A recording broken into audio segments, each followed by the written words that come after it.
Part 3. Bintang, di mana kamu? Kenapa malu? Desa Sewu Lintang mendung hari ini. Bisa dipastikan nanti malam tak akan ada satupun bintang yang menyapa. Padahal sekarang bukan musim penghujan. Bahkan tadi pagi langit bersinar begitu cerah, namun berangsur menggelap saat sore datang. Sayang sekali.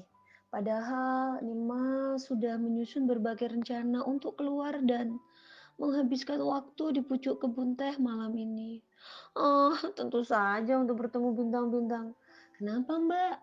Nimas tersadar dari lamunannya saat Ria, anak Pak Kepala Desa menegurnya. Nggak kenapa-napa. Dari tadi Mbak Nimas melamun. Ria menghentikan kegiatan mengupas buahnya dan mengalihkan atensi sepenuhnya pada Nimas. Itu kok tiba-tiba mendung ya? Oh iya Mbak, padahal tadi pagi cerah sekali. Kemarin-kemarin juga cerah, baru malam ini sepertinya mendung gini. Wah, kayaknya emang lagi nggak jodoh. Hah? Uh, Ria bingung apanya yang jodoh. Mbak-mbak mahasiswa di depannya ini memang senang sekali berbicara dengan bahasa yang tidak Ria pahami. Ria menghela nafas berat, raut mukanya syarat dengan kebingungan. Nimas yang sadar kalau ialah penyebab Ria begitu hanya memasang cengiran tanpa dosa ke arah anak pak kepala desa. Jodoh siapa Mbak? Gini, aku tuh pengen lihat bintang nanti malam, tapi mendung begini jadi nggak bisa deh. Oh, maksudnya Mbak Nimas gak jodoh sama bintangnya.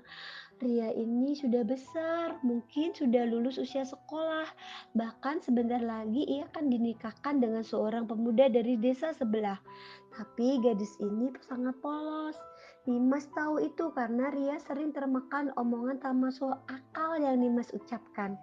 Bukannya nggak jodoh, tapi belum. Tadi Mbak bilangnya nggak jodoh, bukan belum jodoh. Kapan? Tadi barusan. Oh ya? Iya. Oh ya?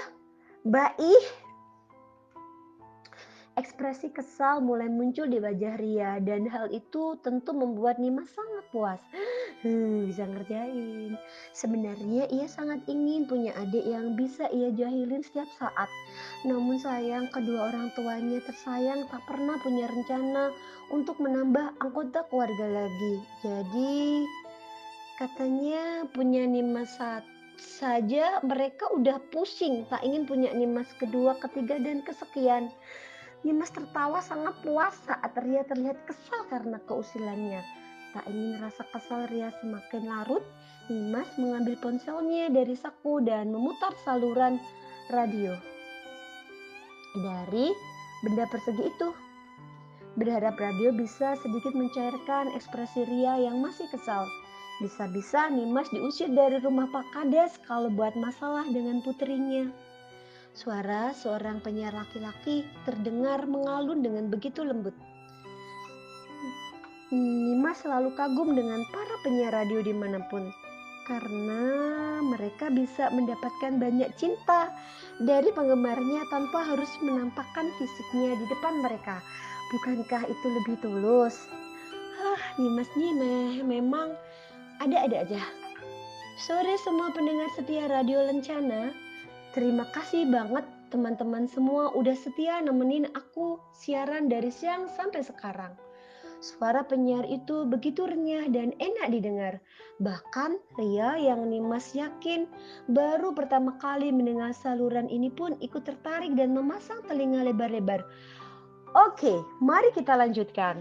Aku bakal baca pesan dari Brian. Wah, salah satu pendengar setia ini. Halo Brian, langsung aja. Sore Kak Tara. Iya, sore juga. Aku mau cerita pengalaman dari teman kos aku Kak. Karena ini unik banget. Jadi 2 bulan yang lalu temen aku cowok namanya Abi bangun dari koma. Dia nggak sadar selama berhari-hari. Dan saat si Abi ini bangun, sikapnya mendadak jadi aneh. Dia kayak orang kebingungan dan gak ngenalin semua temennya bahkan keluarganya. Si penyiar menjeda kalimatnya. Wow, menarik ya. Waktu mamanya manggil namanya dia, si Abi menyangkal. Katanya nama dia bukan Abi tapi Hamdan.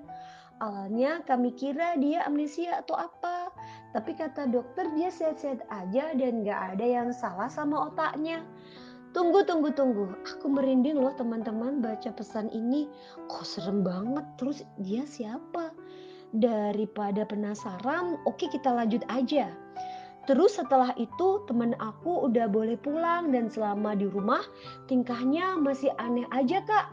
Kalau kata orang-orang jiwa si Abi ini ketuker sama jiwa orang yang namanya Hamdan tadi.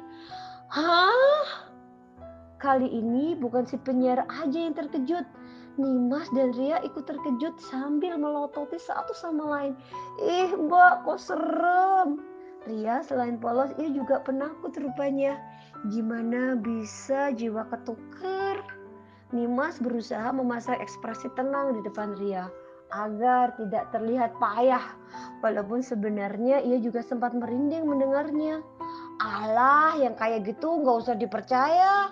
Mana bisa jiwa berkeliaran dan masuk tubuh orang sembarangan. Cari perhatian aja itu yang kirim SMS. Nimas meyakinkan Ria.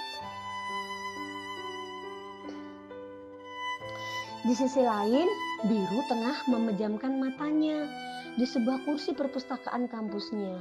Ini jam istirahat, tapi ia punya banyak tugas yang harus dikerjakan.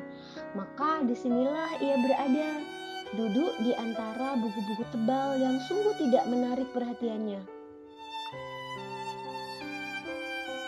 Kedua kawan baik Biru sudah hilang entah kemana.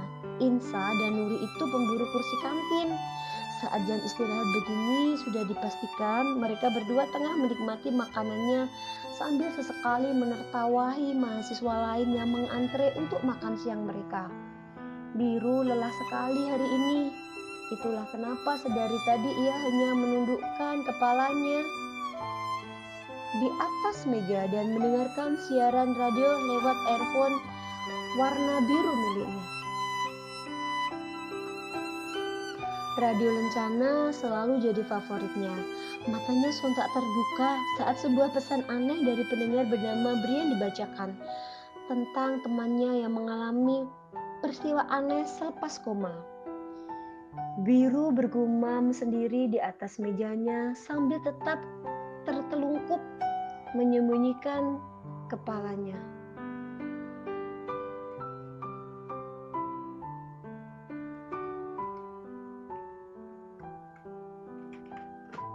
Bertukar jiwa. Dahi Biru berkerut. Emang beneran bisa? Lanjut Biru bermonolog. Kalau beneran bisa tuker jiwaku sama anak raja. Entah Biru sedang menunjukkan kalimatnya pada siapa. Sepertinya ia kelewat lelah sampai meracau gak jelas.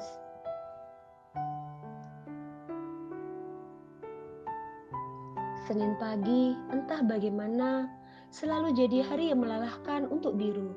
Berangkat ke kampus sebelum pukul 7, mulai kelas pertama pada pukul 7, dan baru selesai pada pukul 3 sore, 4 mata kuliah non-stop.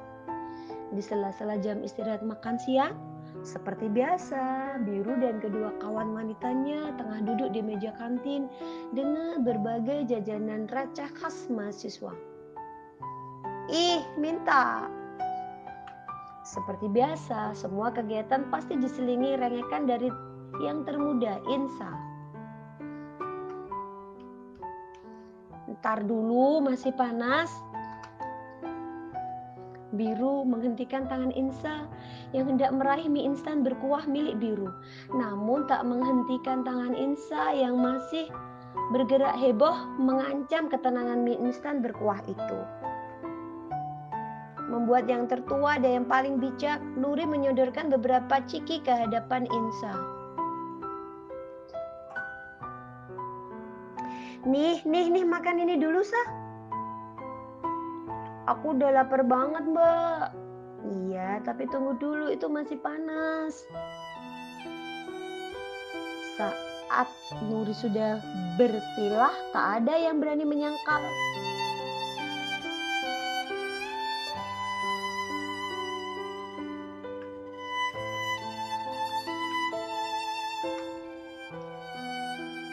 Kalau terkadang tingkah Insa terlalu kekanakan dan sikap Nuri terlalu kaku, maka mereka punya biru yang akan menetralkan keduanya. Mereka bertiga sudah paket lengkap. 3 orang mahasiswa sepakat dan siap menempuh waktu perkuliahan bersama. Setelah biru selesai mengipasi mangkuk mie instannya dan memastikan makanan panjang itu siap makan, ia mempersilahkan kedua teman wanitanya makan duluan. Nih, udah, ucap Biru. Jangan lupa doa dulu. Biru perhatian banget ya.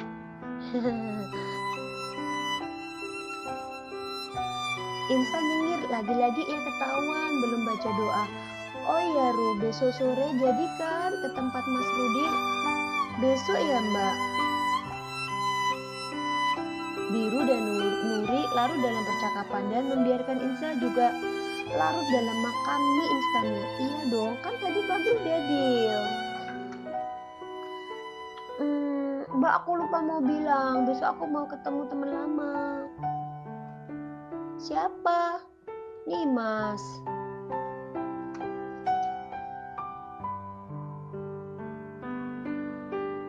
Nimas yang dari kampus sebelah itu? Iya, yang dulu pernah ketemu kita yang di tempat Insa. Oh iya, aku ingat.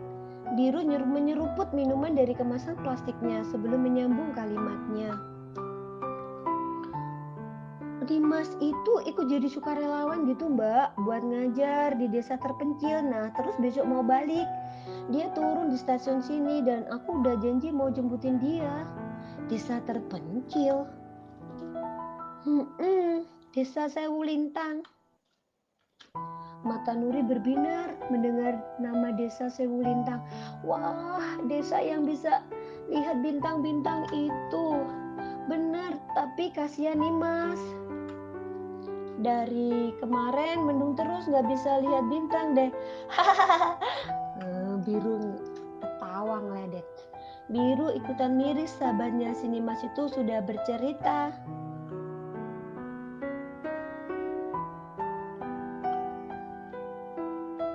Dengan menggebu badannya soal bintang-bintang, tapi nyatanya sampai detik ini Nimas belum berhasil menikmati bintang-bintang di langit malam desa Sewu Lintang. Mana susah sinyal lagi Mbak di sana. Ya namanya juga sukarelawan, harus terima konsekuensi. Iya jadi gitu Mbak, kalau besok aku nggak bisa. Ya, Nuri menghela nafas.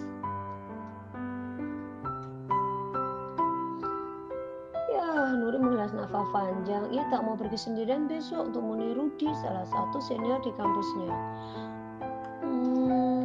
Terus gimana, Ru? Biru dan Nuri saling mengedarkan pandangan sampai pandangan keduanya terhenti pada Insa yang tengah merem-merem merasakan betapa nikmatnya mie instan punya Biru. Sempat-sempatnya aku mikir mau pergi sama dia. Nuri menggelengkan kepalanya melihat kelakuan Insa.